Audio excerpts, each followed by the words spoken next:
Thanks a lot for this intro. I really appreciate it. Is it working, this? Yes, I don't hear myself, sorry.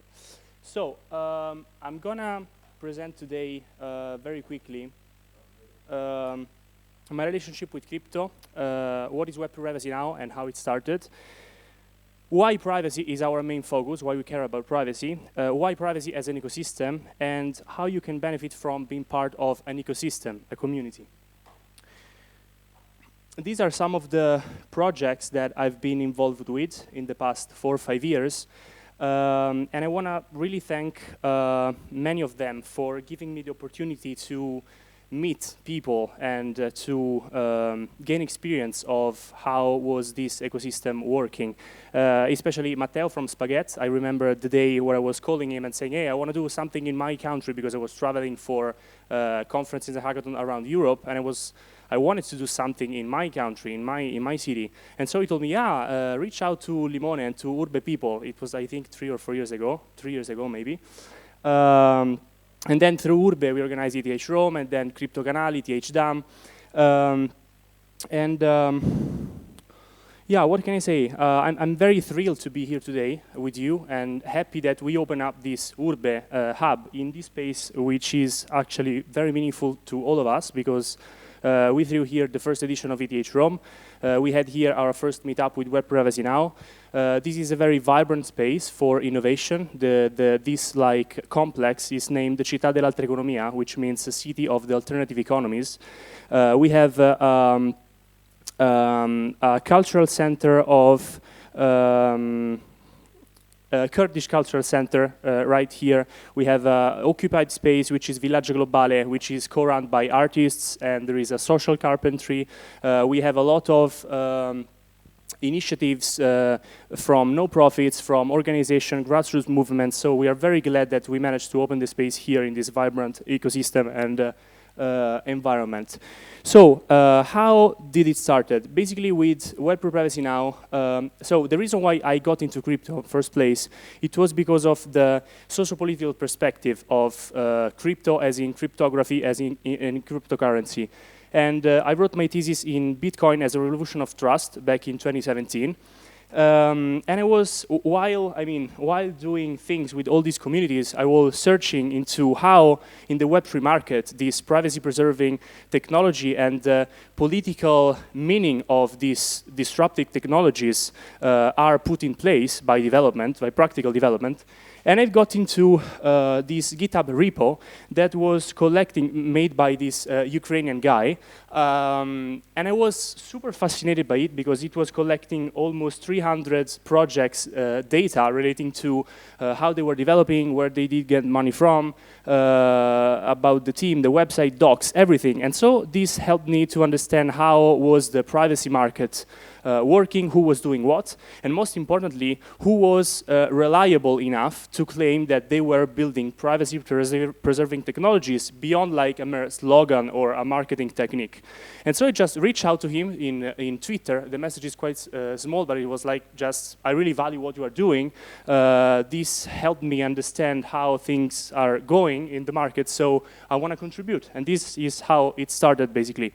From then we started with events, meetups, and this is why I feel also gathering people in real life is very important in order to bridge different perspectives, backgrounds, but I'll tell something about it later. This brought us to build this open source and no-profit ecosystem to gather all the people and organizations that commit to the public good, to make the digital space better. And we do this through research, education, tools, conferences, hackathons, podcasts, magazine, newsletter, a lot of ways. Why privacy? I think you heard about this question a lot around conferences, and it's not easy to frame what is privacy and why privacy matter, because it really depends on where you live in the world, what problems you are facing with your government, with your peers, with your transactions. But I want to tell something to you today. Basically, privacy is important because what Orwell was depicting back in '84 became our reality.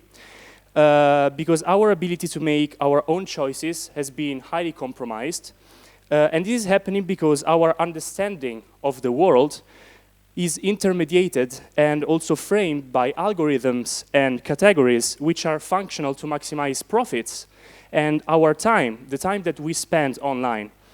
And this is drastically altering the way we take part in democracy, the way we engage in economy, so in the markets, define who we are, shape our identities online, connect with one another and build relationships, and further develop this technology, these super high powerful tools that back 30 years ago were not here and are rapidly changing society on a psychological level, on a practical level, on a political level, on an economical level, financial level, and this is getting also scarier with the rise of AI. Second point, why privacy? Because privacy has been a bedrock for liberty, dignity, and autonomy for many years. Privacy is embedded as the fundamental human rights in almost every constitution in the world. And so basically, without privacy, you cannot have a free society. What is the problem here? That we know how to protect privacy, or at least we try to protect privacy in the past, in the real physical world, but we don't yet understood how to protect privacy, which is a fundamental human right, in the digital realm, in this new space where we live, and part of our life is digital nowadays. So we should actually learn how to preserve these human rights and individual freedom in this new dimension, because where we talk about privacy, we are discussing more than just data protection. We are talking about the future, the present and the future of our societies. Another point, very important point, is that the whole reason why cryptography has been developed in first place from the 70s and the 80s and in the 90s by the cypherpunks was to protect individual privacy and to grant civil liberties in this new digital realm. How many of you heard about cypherpunks? Can you please raise your hands? Oh, that's better, coming better and better with the years. The main reason why these people understood, as Orwell was depicting in '84, they, in the same decade, understood how internet would have become a very powerful tool for accentuating power and to control information, which has been said to be the oil of this new century. And this is why they started to develop cryptography to preserve the human rights in the digital space. So the whole reason why we are here talking about crypto is because these people, which were intellectuals, software engineers, scholars, started to develop these technologies for the people. This is, a very interesting, I would like to call it the roots of Bitcoin. Basically, all the cryptographic protocols that has been developed from the 70s till 2008, where Satoshi Nakamoto basically collected some of these primitives into what was and is Bitcoin. And if you want to learn something more about the history of crypto and cypherpunk ethos, these are two articles that we wrote, which basically talks about the history of crypto, and the second one is like how to keep the development of Ethereum through to these fundamental values, through to basically developing technology to preserve individual freedoms and to help the people, technology for the people, not for the corporation. So, what do we do? Everything started, as we said, as a research project, collecting all this data about who is doing what in the market, are they reliable or not, in order to help everyone to choose where to go to work for, where to invest, what protocol to use. And this became what is now a privacy dashboard that we call Explorer. We actually developed, some people of our community developed Explorer during ETH Rome last year. 2 years ago, and now it has like a more friendly user experience. You can basically see for every project all the documentation, easily find where the community is, if the team is honor or not, where they take money from, what is their technological stack, so all the primitives that they use, if they've gone through audit process or not, and so forth. So basically this is a tool for allowing the whole market to have a more clear, quick, and comprehensive overview of the reliability of the projects. Events, as I said, also what Mihai was saying today, events are probably the best way to bring people together, and our vision for events, our mission with events is to bridge the gap between different perspectives and backgrounds, because we have a lot of people committed for the public goods, for privacy, for improving the way we use these powerful tools, but they strive to talk to each other because they use different tools or different words. So scholars don't talk to open source communities, that don't talk to crypto communities, that don't talk to marketers, artists, and so forth. And this is what we're trying to do, to bridge these different perspectives and backgrounds and to build understanding between these people. Because at the end, we are all shooting and aiming for the same North Star, but it's difficult. All this coordination and understanding is difficult, but I think this is the key challenge that we are here to confront, not to confront, to meet. And so actually at our events, we hosted very different people, expertise, and yeah, this is basically the vision. We want to bridge, again, for example, imagine how to bring into reality, if you want to change our society for the better, we need different, our society is, our social systems are inherently complex. So we cannot change it just from a coding point of view, but we need the help of writers, artists, academia. And this is, I think, the first goal that we are here to address. Yeah, this is it basically. So if we want to make a real impact in society, we should address these issues in a more comprehensive way, not just from one point of view or another one. 2 minutes?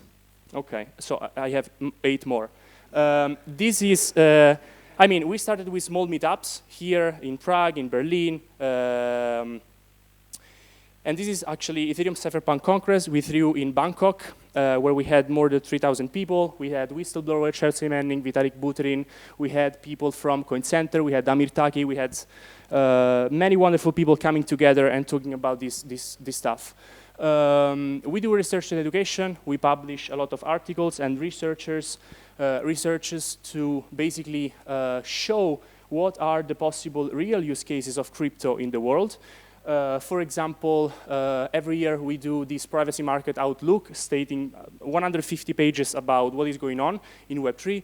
And this year we are going to do something like this, but for the institutions. So explaining to institutions, politicians, policymakers, what is happening in Web3 with language and with, in a way that they can understand, actually, because we have to connect these different worlds. Otherwise, we just shout to regulators saying, you just, stifle innovation, why we should sit at those tables and talk with them to improve the way we are developing these technologies and making an impact in society. Or, for example, what is the privacy necessity in Ukraine through the usage of Zcash or other privacy coins during the war?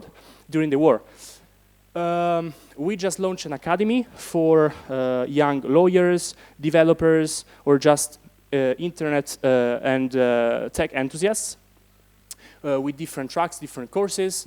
We also developed the toolkits for developers that will be around Ethereum hackathons and beyond to help developers understanding not just why privacy, but also how and what primitives they can use to build addressing real use cases and real problems in the world, not just to win a bounty. This is also a tool that complements the toolkit, which is like a website that collects ideas from experts. So, for example, what Vitalik would like to be developed, plus real use cases. So, for example, in many countries where you have hyperinflation or dictatorship and you really need privacy, and available primitives that can help you to build that, as well as what has been already developed at other hackathons that you can fork or further develop or take inspiration from. I almost finished. This is another super nice initiative.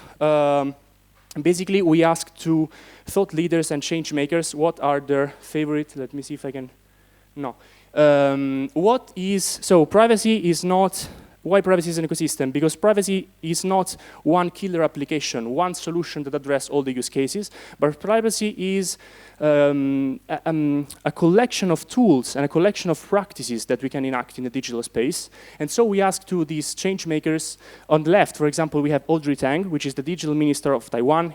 She, he, they, them took part to the sunflower revolution, amazing person. And we ask her, what are the tools that you use in your digital life to preserve your privacy? And we did so for 100 people. So scanning this QR code, you can find all the stacks that these people, also Vitalik Buterin, Amir Taki, uses daily for privacy.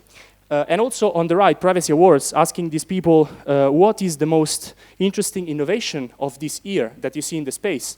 Or who is the doxer of this year? Who is claiming that they do privacy, I don't know, like WorkCoin or whoever? So we are trying to approach privacy as an ecosystem, both internally, meaning that we carry on a lot of different activities that complement to each other. And this year we are cooking something new, like the podcast. We are making a book. Again, we just launched the Academy. We have a job platform to post all the vacancies in the privacy world, in the privacy market. And also externally. So, for example, here we made a comprehensive overview of the Web3 privacy markets, divided by basically use case or utility for the end user, which is kind of very broad one. You can easily download it in high quality, scanning this QR code here, and you can see basically not everyone, but we try to improve day by day because a lot of projects born every day. So that you can easily visually understand how the market works and who is doing what. Okay. So, last point, privacy can be fun, meaning, as I was saying before, in order to bridge these different perspectives and backgrounds, which is, I mean, on one side we have people with, how do you name this, like all wearing black, don't look at me, and framing privacy in a very dystopian way, which is actually, I get it, is kind of realistic, but still in that way you don't attract people. You attract people with fun. With, I mean, one reason why Urbe is super, I mean, nice and welcoming, and we have always new people around is because it's just organic, it's just natural. Everyone likes to have fun, you know, we have good frequencies. And this is why actually we are trying to turn the narrative of privacy. We're going to host a memeathon, for example. So an hackathon to produce privacy memes. And we are inventing new forms of basically having people coming together and play together. For example, a tarot deck. And we have 150 of these cards, are hilarious, I can assure you. Or, for example, Socratic circles. We did this occupying Brussels, Occupy HCC. Or even privacy poly, like we invented Monopoly with basically, you know, projects that are not that nice with our privacy. And this is a way to basically have people coming together and play. So it doesn't matter if you are a scholar, if you are a developer, whatever. If we play, if we interact as human beings, it's more easy to understand each other. And this is what we are trying to do with all these like playful ways to gather. What's next? I will be very quick. Very quick. Yeah, sorry, Gallo. Basically, yeah, this year we will iterate Academy, developing a lot of new courses. We will host events is next slide. We will do this research, as I said. Okay, I'll go quick. So events, we are going to host 12 events. Berlin will be a full month where we will do our first hackathon. We will co-host DAppCon with Gnosis. We will run a digital common forum with Protocol Labs. We will do also, we'll have a big party there. We have meetups. I mean, we constantly push new meetups, so there will be many more. And so I just invite you to visit our events because it's the best way to, I mean, see what we do and gather with our community. If you scan this QR code, you find our website where you can basically easily find all the dates of our events, subscribe to events, find all our tools, the articles, the privacy dashboard, how to get involved into it, whether you are a developer, a company, or individual, as well as all of the talks and interviews that we recorded at our events. Thank you very much. Thank you, PG.